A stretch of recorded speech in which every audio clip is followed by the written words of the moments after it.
Salut à tous, connaissez-vous SNK? Non, pas celui-là. Moi je parle du développeur de la série de Fatal Fury puis King of Fighters.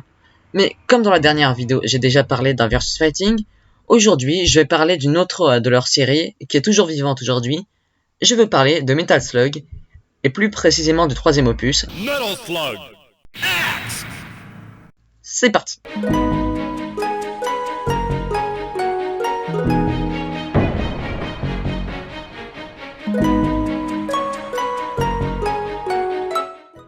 Metal Slug X est un run and gun sorti sur arcade et plus précisément sur les systèmes Neo Geo MVS en 1999. Les jeux de guerre sont souvent des jeux sérieux alors que la série des Metal Slug est parodique et part dans la dérision. Les mimiques des personnages sont marrantes, comme dans ce niveau où on voit un soldat ennemi qui bronze tranquillement sur un transat tout en buvant une canette, ou encore si on mange trop, notre personnage deviendra obèse puis finira par exploser. Il y a dans le jeu 4 personnages jouables, Marco, Tarma, Eri et Fiolina. On peut jouer à 2 pour rendre le jeu à la fois plus fun et plus facile. Le jeu est certes plus simple en multijoueur, il reste un jeu arcade donc difficile, car les ennemis apparaissent par paquet de 10 et notre personnage meurt en un seul coup. Le jeu comporte moultes armes comme un lance-flamme, un lance-roquette, un lance-missile, un lance-bombe, un lance-voiture télécommandé qui explose, et encore plein d'autres. Pour récupérer ces armes, il faut sauver des hippies lanceurs de Hadouken qui cachent des armes dans leurs vêtements.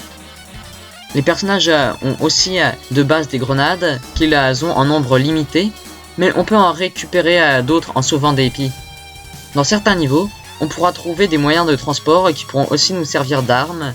Ces véhicules sont un dromadaire, un tank, un hélicoptère et un robot. L'histoire est à l'image du jeu, c'est-à-dire totalement loufoque. En 2058, l'armée du terrible général Donald Morden veut conquérir la Terre en étant aidé par des poulpes extraterrestres venus de Mars. Les personnages que l'on incarne sont des soldats américains de l'armée régulière. Ils doivent protéger la Terre de l'envahisseur. L'atmosphère des niveaux sont diverses et variées. On pourra par exemple passer d'un niveau se déroulant en Chine, à un niveau dans une base secrète en Antarctique. Les musiques font aussi partie intégrante du jeu en collant parfaitement à l'ambiance des niveaux. Les boss sont tous gigantesques et se détériorent quand on leur tire dessus, à l'instar de ce sous-marin. Le jeu se divise en 6 niveaux. Le premier niveau se passe dans une ville en Égypte où on commence dans un désert, puis on rentre dans une ville où il faudra tuer des soldats du général Donald Morden. Au milieu du niveau, on affronte un demi-boss. Il s'agit de 3 soldats embusqués dans une maison qui nous tirent des missiles. Il faudra donc détruire ces canons pour faire exploser la maison. Le boss de ce niveau est un tank nous lançant des missiles ainsi que des tirs d'énergie.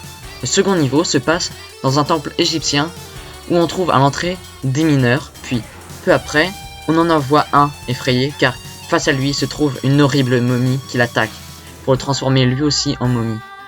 Si le souffle putride de ces monstres vous touche, vous vous transformerez en l'une de ces créatures, mais vous pourrez retrouver votre forme humaine en buvant un élixir. Dans ce niveau, vous trouverez, en plus des traces additionnelles momies, des chiens momies et des pièges, comme d'énormes pierres faisant des trous dans le sol. Le combat contre le boss se passe sur une tour que vous gravissez tout en tirant sur une mâchoire mécanique géante qui dévore petit à petit la tour. Le troisième niveau se passe sur un train sous un soleil de plomb, car on peut voir des soldats nous attaquer sur des bateaux en étant en sous-vêtements. Le demi-boss de ce niveau est un avion géant qui nous jette des tanks et nous tire dessus. Le boss de ce niveau est une sorte d'araignée mécanique armée d'un lance-flamme, d'une mitraillette et qui nous écrase si jamais nous avons le malheur de lui passer en dessous. Le quatrième niveau se passe en Chine, que l'on reconnaît grâce à la forme des bâtiments et ce qui est écrit dessus. En avançant dans le niveau, on fait enfin la rencontre des poulpes extraterrestres martiens, se trouvant à l'intérieur de mini-vaisseaux spatiaux, mais par chance, un hippie lanceur de Hadouken vient nous aider à affronter ces terribles adversaires. Le boss de ce niveau est un immense bateau de guerre armé de moultes petits canons qui laisse la place à un seul énorme canon quand ils sont détruits.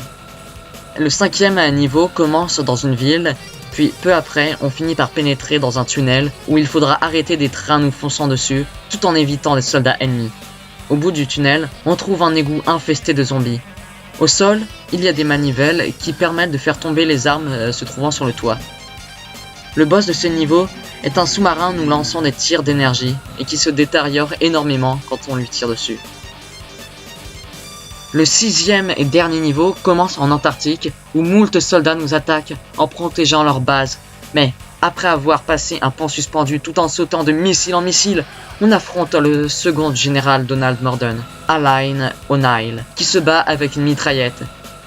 Quand il se fait battre, il tombe dans l'eau glacée et se fait dévorer par une orque. Après sa mort, on entre dans leur base où l'on aperçoit une soucoupe volante qui s'est crachée. Puis peu après, on ressort de la base et on voit le général Morden dans un tank déguisé en soucoupe volante, mais celui-ci se fait trahir par les poulpes martiens et se fait capturer puis emmener dans leur vaisseau mère. Et le combat final est totalement fou, j'explique.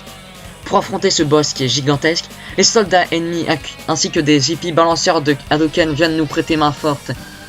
Après avoir vaincu le boss, un soldat vient se jeter à l'intérieur du vaisseau, ce qui le fait exploser. Le monde est sauvé et le général Morden est vivant et attaché à une planche. Ah non, il se fait écraser par la planche. Fin. Merci d'avoir regardé cette vidéo, n'hésitez pas à vous abonner et dites-moi dans les commentaires sur quel jeu vous voudrez que je vous parle la prochaine fois. A la prochaine, c'était Lord Ent.